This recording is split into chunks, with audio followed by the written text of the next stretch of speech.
आज का मेरा टॉपिक चैप्टर नंबर 6 में ग्रेविटी से रिलेटेड है। चैप्टर नंबर 6 में ग्रेविटी के एमसीक्यूज की बात करेंगे। लास्ट टाइम हमने बात करी थी ग्रेविटेशनल लॉ की, और आज हम बात करेंगे ग्रेविटी से रिलेटेड। पहले एमसीक्यू ही आप पढ़ोगे। पहले एमसीक्यू क्या लिखा हुआ है? Where the value of G is greater. अच्छा, अब कुछ अजीब अजीब सी बातें आई हुई हैं, पोल और इक्वेटर। अब ये पोल और इक्वेटर आपको समझना पड़ेगा। पोल और इक्वेटर है क्या? पोल और इक्वेटर किस चीज को डिफाइन करता है? मैं इस बात को एक्सप्लेन कर देता हूँ कि पोल और इक्वेटर क्या है।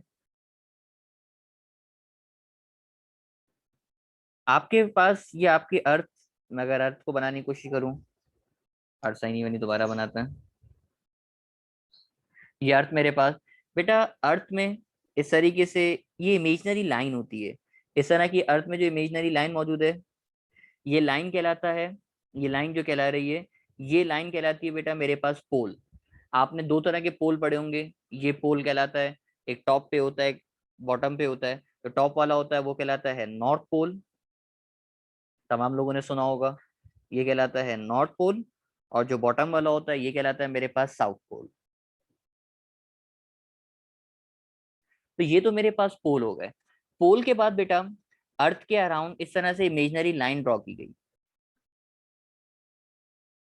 ये लाइन ड्रॉ की गई। इस लाइन को बेटा आप बोलते हो इक्वेटर। ये जो लाइन नजर आ रही है, इस लाइन को आप बोलते हो इक्वेटर। इक्वेटर मतलब इक्वल पार्ट्स में डिवाइड कर रहा है अर्थ के ऊपर वाले हिस्से को, और नीचे वाले हिस्से को इक्वल पार्ट्स में डिवाइड कर रहा है, तो इसलिए इसका नाम आपने रखा है इक्वेटर।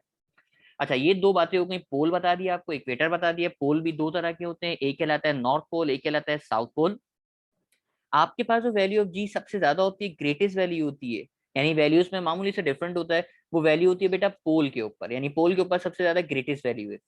अब इस बात को, अच्छा ग्रेटेस्ट है, मिनिमम कहाँ पर होगी? तो मिनिमम इक्वेटर पे होती है। इस बात को डिफाइन नहीं किया गया कि पोल पे क्यों है और इक्वेटर पे क्यों है, सिर्फ बताया गया क्योंकि ये अर्थ की बेसिक मैंने डायग्राम बनाई, क्योंकि अर्थ जो असल में होती है वो आपकी इंक्लाइंड हुई हुई है।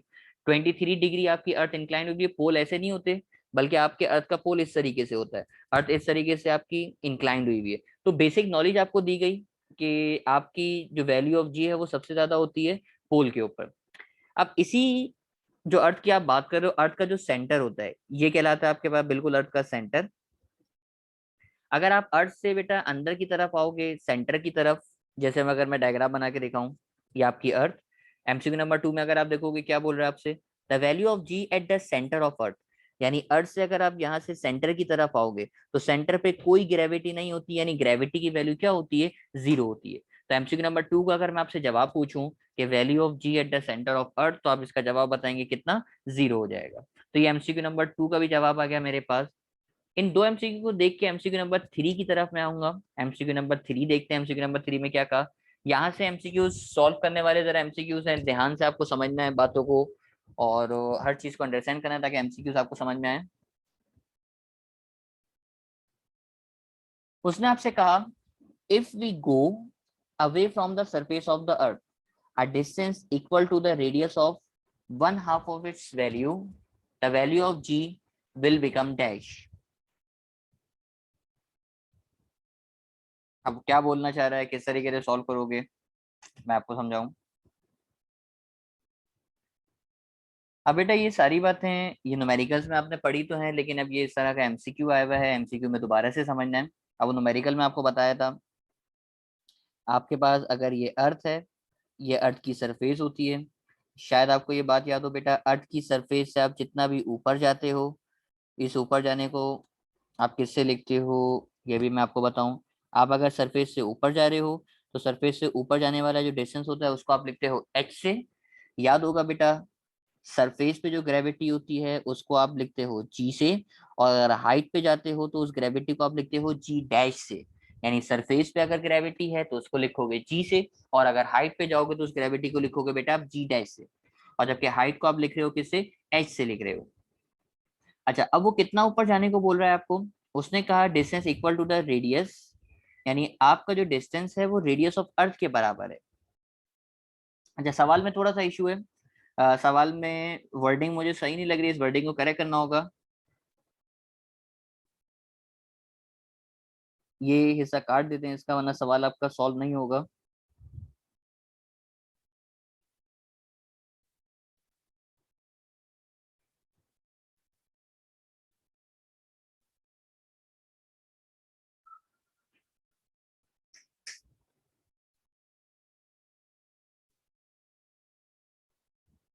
ओके, इस हिस्से को मैंने आपके एलिमिनेट किया है कि आपका डिस्टेंस जो है वो रेडियस के बराबर है। आप इस कंडीशन को कंसीडर करोगे, यानी h बराबर है किसके, आर ई के बराबर। अब आप पढ़ो, सेंटेंस बड़ा क्लियर हो। अब सवाल को अगर आप सॉल्व करना शुरू करोगे, सवाल में आपने फॉर्मूला पहले से पढ़ा हुआ है बेटा। जी डैश का फॉर्मूला अगर मैं आपको बताऊं तो जी डैश का फॉर्मूला आप ये पढ़ कर आए हो, g dash is equal to g M E divided by r e plus h का होल स्क्वायर।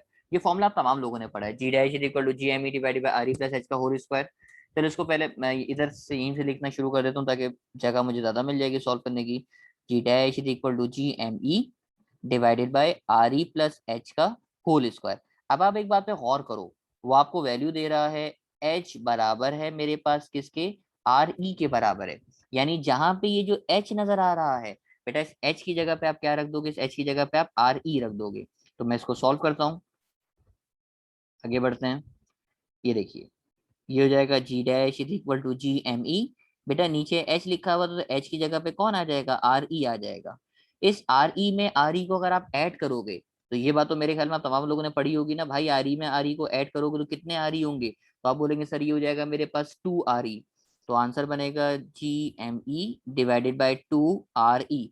और टू आर ई का स्क्वायर करोगे बेटा, तो टू आर ई का स्क्वायर करोगे तो आंसर आ जाएगा मेरे पास g M E upon four r ई स्क्वायर, क्योंकि टू आर ई का स्क्वायर करोगे तो आंसर हो जाएगा फोर आर ई स्क्वायर। अब यहाँ से एक छोटा सा काम करूंगा बेटा, वो काम देखिएगा। मैंने वन अपॉन फोर को अलग कर लिया और आगे लिख दिया मैंने G M E upon R E square. मैंने आगे अलग कर दिया G M E upon R E square. अब ये जो चीज नजर आ रही है बेटा मेरे पास g M E upon R E square, ये पूरी की पूरी चीज जो फॉर्मूला है ये किस चीज का फॉर्मूला होता है। तो आप बोलेंगे हाँ सर याद आ रहा है अब थोड़ा थोड़ा सा, ये ग्रेविटी का फॉर्मूला होता है। यानी जी डैश बराबर हो जाएगा one four times of gravity. याद है ना, ग्रेविटी का फॉर्मूला आप लोगों ने पढ़ा है, gravity is equal to capital G M E upon R E square. यानी ग्रेविटी की जो वैल्यू है वो क्या हो जाएगी, वन फोर्थ हो जाएगी। यानी करेक्ट जवाब हो जाएगा बेटा मेरे पास option number b, one fourth.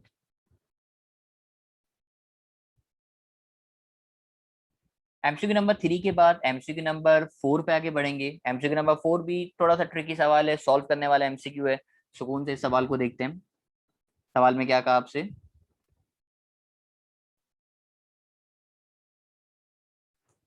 सवाल पढ़ते हैं। सवाल में उसने कहा at what depth, at what depth का मतलब है भाई मुझे डेप्थ की वैल्यू बता दो, यानी डी की वैल्यू निकाल के दिखा दो। Below the surface of the earth the value of G reduces to one half. अच्छा, ये पूरा का पूरा एक न्यूमेरिकल है, जो न्यूमेरिकल मैंने आप लोगों को पढ़ाया है, डेप्थ वाली डेरिवेशन भी आपको कराई है और ये न्यूमेरिकल भी सॉल्व कराया। तो पूरे न्यूमेरिकल को ही यहाँ पे सॉल्व करना पड़ेगा। है तो एक नंबर का एमसीक्यू, लेकिन इसमें पूरा का पूरा फॉर्मूला अप्लाई करोगे और इस न्यूमेरिकल को आप सॉल्व करोगे। अब उसने आपसे कहा कि भाई ग्रेविटी की वैल्यू रिड्यूस हो गई, रिड्यूस का मतलब कम हो गई, और कम होके कितनी हो गई, तो आपको वैल्यू भी बता रहा है रिड्यूस होके वो वन हाफ हो गई है। लिखा हुआ है ना, रिड्यूसेस टू वन हाफ। आप इस तरीके से लिखोगे, g dash is equal to, मतलब आप वैल्यू को रिड्यूस करोगे तो g dash is equal to one upon two times of g. यानी ग्रेविटी की वैल्यू रिड्यूस होगी कितनी हो गई है, हाफ हो गई है। G dash is equal to one upon two g. फिर भी ये एमसीक्यू समझ में ना आए तो आप न्यूमेरिकल निकाल के देखना बेटा। न्यूमेरिकल में ये बात मैंने बड़े अच्छी तरीके से आपको समझाई हुई है, न्यूमेरिकल सॉल्व भी करवाया हुआ है। डेप्थ का न्यूमेरिकल नंबर वन और टू इसी के ऊपर था। बहरहाल अब इस एमसीक्यू को सॉल्व करते हैं। ये जो जी डैश नजर आ रहा है, शायद आपने डेप्थ का फॉर्मूला पढ़ा हो, डेप्थ का फॉर्मूला यहाँ पे अप्लाई करोगे जी डैश, जी डैश के लिए, जी डैश के लिए डेप्थ का फॉर्मूला आप लोगों ने क्या पढ़ा है। तो फॉर्मूला मैं लिख के दिखाऊं, आप लोगों ने फॉर्मूला ये पढ़ा है डेप्थ के लिए, मैं लिखता हूँ या पहले अलग से लिख के दिखा दूं, ये रहा, g dash is equal to one minus D upon are e into g. ये डेप्थ के लिए फॉर्मूला पढ़ा है ना, यकीन है तो नोट्स निकाल के डेप्थ वाली डेरिवेशन देखना, उसमें फॉर्मूला आपको लिखा हुआ नजर आ जाएगा, g dash is equal to one minus D upon R E multiply by g. ये डेप्थ के लिए फॉर्मूला है। अब इस जी डैश की जगह पे आपने फॉर्मूला अप्लाई किया, मैं फॉर्मूला अप्लाई कर रहा हूँ बेटा, फॉर्मूला देखना।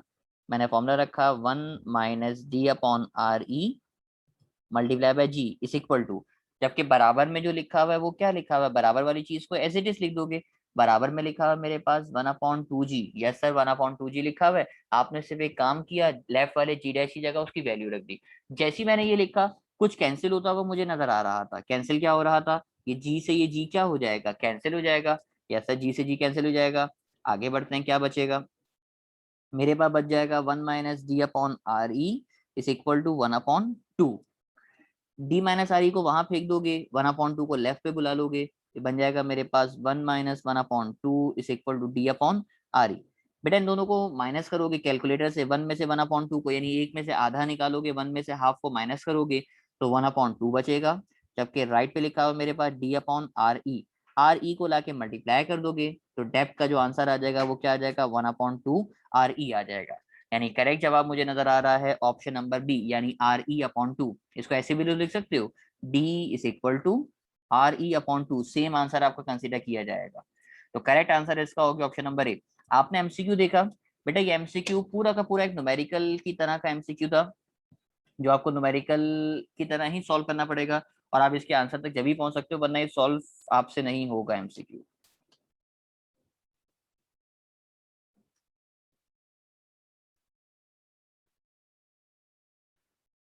एमसीक्यू नंबर 4 के बाद एमसीक्यू नंबर 5 पढ़ते हैं।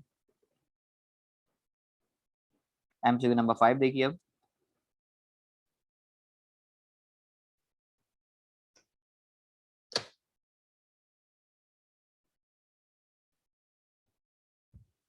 एमसीक्यू नंबर 5 पढ़िए जल्दी से।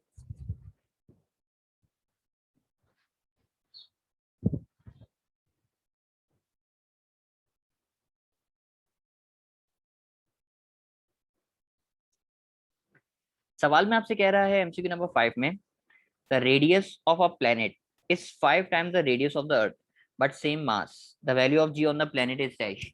अब ये एमसीक्यू भी बड़ा ट्रिकी सा है, इसको भी जरा समझते हैं कि एमसीक्यू किस तरीके से सॉल्व होगा।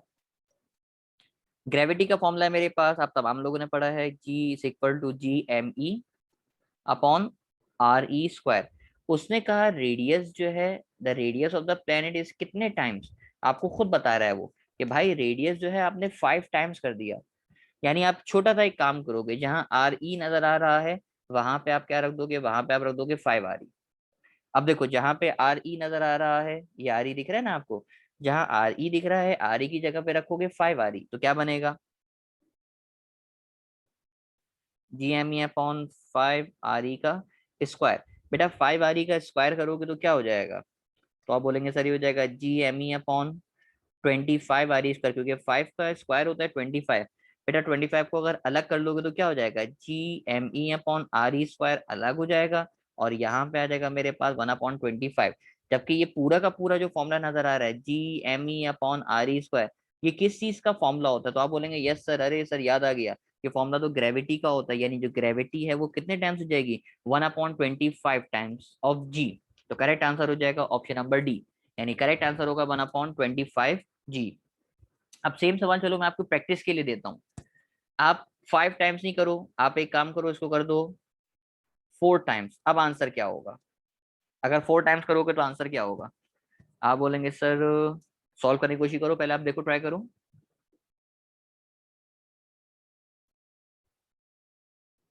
आगे बढ़ते हैं एमसीक्यू नंबर, अच्छा पहले ये 4 टाइम्स मैंने आपको करने को दिया। बेटा 4 टाइम्स अगर आप करोगे तो यहाँ 5 की जगह पे आप 4 रखोगे, इस जगह पे 4 आएगा, तो 4 का स्क्वायर करोगे तो 4 का स्क्वायर होता है 16, तो ये हो जाएगा 1/16, तो आंसर हो जाएगा बेटा 1/16 टाइम्स ऑफ जी। लेकिन क्योंकि मैंने पहले 5 से करवाया तो 5 वाला ही यहाँ पे लिखे रहने देंगे, बाकी इरेज कर देते हैं ताकि ये मौजूद रहे, फिर आपके पास सेव रहेगा। 4 टाइम हटा दिया, 5 टाइम से याद रखोगे। अच्छा एमसीक्यू नंबर 6 में आपसे क्या कहा, एमसीक्यू नंबर 6 में कहा as a person goes below the surface of the earth, the acceleration due to gravity on the earth will be dash. बेटा ये बात आपको याद रखनी है, अर्थ के ऊपर, अर्थ, ये आपकी अर्थ है, अर्थ से चाहे ऊपर जाओ चाहे अर्थ से नीचे आओ, आपकी ग्रेविटी हमेशा कम होगी, यानी ग्रेविटी डिक्रीज होगी। चाहे ऊपर की तरफ जाओ चाहे नीचे की तरफ जाओ, ग्रेविटी हमेशा डिक्रीज होगी। अब उसने देख लो एमसीक्यू 6 में क्या कहा हुआ है आपसे, एमसीक्यू 6 में आपसे कहा as a person goes below the surface of the earth, the acceleration due to gravity on the earth will decreases। MCQ number 7, the value of G at a certain height above the earth. अच्छा मामूली सी अगर आप height पे जाते हो ना, बहुत कम अगर हाइट पे जा रहे हो, तो वैल्यू ऑफ जी में ज्यादा फर्क नहीं पड़ता। जैसे आप, क्या था, आपकी जमीन, आप यहाँ पहले खड़े हुए थे, आप अपने छत, अपने घर की छत पे चले गए, गए तो आप हाइट पे, अगर घर की छत से भी छलांग छलांग लगाओगे तो मेरा नहीं ख्याल कि आपको कोई चोट वोट ना लगे, नुकसान तो होगा क्योंकि आप हाइट पे गए हो। लेकिन जो ग्रेविटी की वैल्यू में चेंज होता है ना, वो बहुत मामूली सा होता है। चेंज बहुत ज्यादा जब होता है जब आपकी हाइट बहुत ज्यादा हो। मतलब अगर आप मामूली सी हाइट चेंज करोगे ना, तो ग्रेविटी की वैल्यू में ज्यादा चेंज नहीं आएगा। ज्यादा चेंज जब आएगा जब आपकी हाइट बहुत ज्यादा हो, आप रॉकेट में बैठ के जा रहे हो या पहाड़ों पे चढ़ रहे हो या जहाज में बैठ के जा रहे हो, तो ग्रेविटी की वैल्यू में मामूली सा चेंज आता है। तो इसीलिए आप पढ़ो एमसीक्यू नंबर 7 का जो जवाब होना चाहिए कि value of G at a certain height above the earth is nearly the same as the surface of the earth. मतलब नियरली मतलब करीब करीब होगी, एग्जैक्टली नहीं होगी, मामूली सा फर्क आएगा। यानी nearly the same as the surface of the earth, यानी सरफेस ऑफ अर्थ के वैल्यू के बराबर बराबर ही होगी। अब इसी तरह का एमसीक्यू नंबर 8 नजर आ रहा है मुझे। A body is moving at the twice distance as a radius of earth. यानी अभी अभी याद होगा मैंने न्यूमेरिकल सॉल्व किया था, वहां मैंने एच की वैल्यू आर ई ली थी। यहाँ वो बोल रहे हैं बेटा ट्वाइस का मतलब होता है 2, और distance S radius of earth, यानी एच की वैल्यू वो देना चाह रहा है मुझे 2 RE। यही बोला ना, ट्वाइस का मतलब होता है 2, और distance S radius of earth, तो रेडियस ऑफ अर्थ का मतलब होता है RE। और आपसे बोल रहा है वैल्यू ऑफ जी निकाल के दिखाओ। लेकिन उसने कहा आपसे कि भाई वो जो डिस्टेंस है वो डिस्टेंस आप कहाँ से ले रहे हो, फ्रॉम द सेंटर कंसीडर कर रहे हो। अब यहाँ पहुंच के एमसीक्यू काफी ज्यादा ट्रिकी हो गया। हो सकता है आपको कैलकुलेशन भी करना ना है, लेकिन मैं कोशिश करूंगा आपको समझाने की।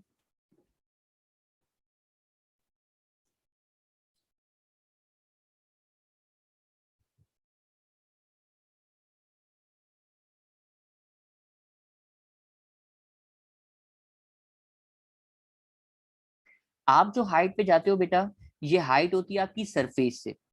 आप जो ऊपर जाते हो, ये जो हाइट नजर आ रही है, ये हाइट आप हमेशा लेते हो बेटा सरफेस से। लेकिन वो आपको कहाँ से जाने को बोल रहा है, वो आपको जाने से बोल रहा है फ्रॉम द सेंटर।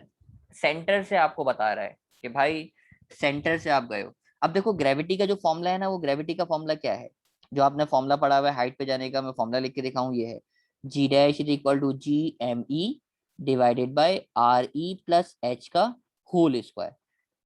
अगर वो आपको कभी भी बोले आप सेंटर से जा रहे हो, यानी वो आपको, मैं फॉर्मूले को आसान कर रहा हूँ आपके लिए ताकि आपको फॉर्मूला समझ में आसानी से आ जाए। अगर वो आपको बोले ना सेंटर से जा रहे हो, तो फॉर्मूले को ऐसे लिखना GME अपॉन एच स्क्वायर। यानी इस RE को आप गायब कर देना, ये जो RE नजर आ रहा है ना, इस RE को अगर आप गायब कर दोगे तो फॉर्मूला डायरेक्ट आपको हेल्प करेगा सेंटर से ग्रेविटी की वैल्यू निकालने में। तो आप कभी भी कंफ्यूज नहीं होगे और आपका आंसर गलत नहीं आएगा। ये शॉर्ट ट्रिक है, आप करना चाहो तो ओरिजिनल तरीके से भी कर सकते हो, और अगर आप शॉर्ट ट्रिक से करना चाहो शॉर्ट ट्रिक से कर लो, क्योंकि अगर आप ओरिजिनल तरीके से भी समझोगे तो न्यूमेरिकल से मैंने आपको बताया था कि भाई अगर वो आपको बोले कहाँ से, सेंटर से, तो आप क्या काम करोगे बेटा, इस RE की वैल्यू को हटा के सिर्फ एच रखोगे। अब जरा सॉल्व करते हैं और आंसर निकालते हैं। ये देखो जी डैश GME, एच की जगह पे मेरे पास आ जाएगा 2 RE। तो 2 RE का स्क्वायर कर लो बेटा, 2 RE का स्क्वायर क्या हो जाएगा, GME अपॉन 4 RE स्क्वायर। 4 को अलग करके लिख दिया, 1/4 GME अपॉन RE स्क्वायर। और जबकि GME अपॉन RE स्क्वायर किसके बराबर होता है, GME अपॉन RE स्क्वायर बराबर होता है ग्रेविटी के, तो ये हो जाएगा 1/4 टाइम्स ऑफ ग्रेविटी। तो करेक्ट आंसर आ जाएगा 1/4 टाइम। अब देखो फर्क देख लो, एमसीक्यू नंबर, मेरे ख्याल से एमसीक्यू था एमसीक्यू नंबर 4। एमसीक्यू नंबर 4 में कहा था कि आप कहाँ से गए हो, अर्थ सरफेस से। नहीं नहीं नहीं नहीं, ये नहीं था, ये रहा। If we go away from the, MCQ number 3 था, if we go away from the surface of the earth. तो ये एमसीक्यू में आपको बता दिया कि सरफेस ऑफ अर्थ से गए हो, जबकि इस एमसीक्यू में आपको बता रहा है कि भाई आप कहाँ से गए हो, सेंटर से गए हो। देखो फ्रॉम द सेंटर मैंने मेंशन भी किया हुआ है, स्टार बनाया हुआ है, तो अब इसकी गलती नहीं करना। एमसीक्यू नंबर 9 देख लीजिए। If the mass of the earth is increase to 4 times, अगर आप मास को बेटा 4 टाइम्स इंक्रीज कर दोगे तो ग्रेविटी पे क्या फर्क पड़ेगा। तो ग्रेविटी का फॉर्मूला है मेरे पास g is equal to GME upon RE square. उसने कहा मास को 4 टाइम्स कर दिया, यानी जहां पे आपको ME नजर आ रहा है, उस ME की जगह पे बेटा आप रख दोगे 4ME। सिर्फ इतना सा काम करना है, क्योंकि उसने कहा ना कि mass of earth is increase 4 times, यानी जहां ME नजर आ रहा है वहां पे आप रखोगे 4ME। ये देखो जी, ऊपर ME की जगह पे आ जाएगा 4ME, और नीचे कौन लिखा हुआ है, नीचे लिखा हुआ है आर ई स्क्वायर। बेटा इस 4 को अगर अलग कर लोगे तो आगे बचेगा G M E upon R E square, और ये G M E upon R E square किसके बराबर होता है, ये बराबर होता है ग्रेविटी के। यानी ग्रेविटी आपकी कितने टाइम्स हो जाएगी, 4 टाइम्स हो जाएगी। तो करेक्ट करेक्ट आंसर हो जाएगा ऑप्शन नंबर बी, यानी बिकम्स 4 टाइम्स। यानी मास वाला तो सिंपल है, सिंपल रिलेशन है कि भाई जितना ज्यादा आप मास बढ़ाओगे उतनी ज्यादा ग्रेविटी बढ़ेगी। अगर आप मास को यहाँ पे 4 टाइम्स ना करते, मास को करते 9 टाइम्स, तो ग्रेविटी भी कितने टाइम्स हो जाएगी थी, ग्रेविटी भी यहाँ से हो जाती मेरे पास 9 टाइम्स हो जाती। ये तो डायरेक्ट रिलेशन है, लेकिन मैंने प्रॉपर तरीके से सॉल्व करके दिखाया ताकि अगर कंफ्यूजन हो तो वो कंफ्यूजन दूर हो जाए। एमसीक्यू नंबर 10 पे आते हैं। एमसीक्यू नंबर 10 में आपसे क्या कहा, अभी बताया ना, उसने कहा आपसे as a person goes below the surface of the earth, यानी अगर आप अर्थ में अंदर की तरफ आओगे, below the surface of the earth, the acceleration due to gravity will be decrease. आपको अभी एमसीक्यू में बता दिया कि चाहे आप ऊपर जाओ चाहे आप नीचे आओ, आपकी ग्रेविटी हमेशा क्या होगी, कम होगी यानी डिक्रीज होगी। तो ये एमसीक्यू नंबर 10 का जवाब हो गया कि आपकी जो ग्रेविटी है वो ग्रेविटी क्या होगी, डिक्रीज होगी।